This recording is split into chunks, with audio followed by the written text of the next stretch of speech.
Hello everybody, it's Hillary here from the Cookie Countess. In today's video I'm going to show you how to make these floral patterns that are so popular on cookies right now. First we're going to airbrush the background, so let's touch on some airbrushing really fast. This is our diagonal wide stripe stencil and I'm using golden yellow. And to do a gingham pattern you're just going to airbrush it first in one direction and then you're going to rotate the stencil and airbrush it right in the other direction. When you're doing stripes, make sure you're aiming down at your stencil and your cookie. Make sure your stencil is tight to the cookie.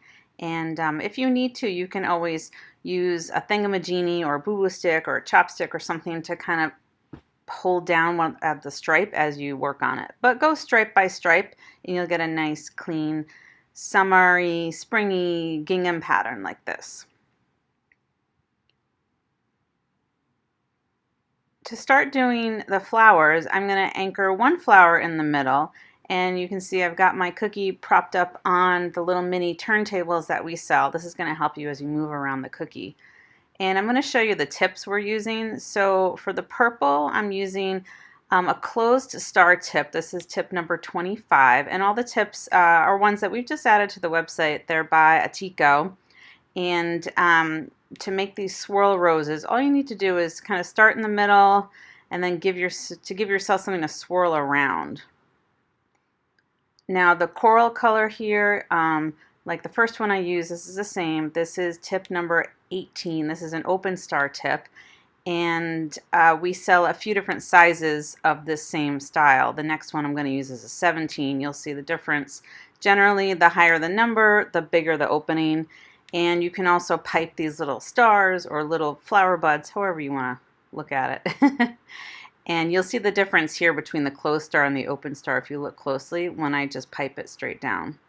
So you're going to want to use a stiff icing to do this, at least a piping consistency, if not a little stiffer, because otherwise it's going to lose its shape as it dries. You don't want it to kind of, like a flood where it would fall down and lose shape completely. So you want to use a pretty stiff icing. This pink one is a star tip number 17. And I started in the middle and now I'm kind of just randomly going around and I'm leaving myself some space to go back in and add the leaves. And so if you were doing a bunch of these cookies, you could do a totally random pattern each time. You could do the same. It's really up to you. And the leaf tip is a number 65. And you'll notice it's kind of flat in its opening, and you're going to want to hold the flat part parallel to your surface. And then you're going to anchor it down by pressing the icing down, and then you're going to pull away and kind of slowly release pressure as you pull away. So this is like, you think about when you're piping polka dots, or dots on a cookie.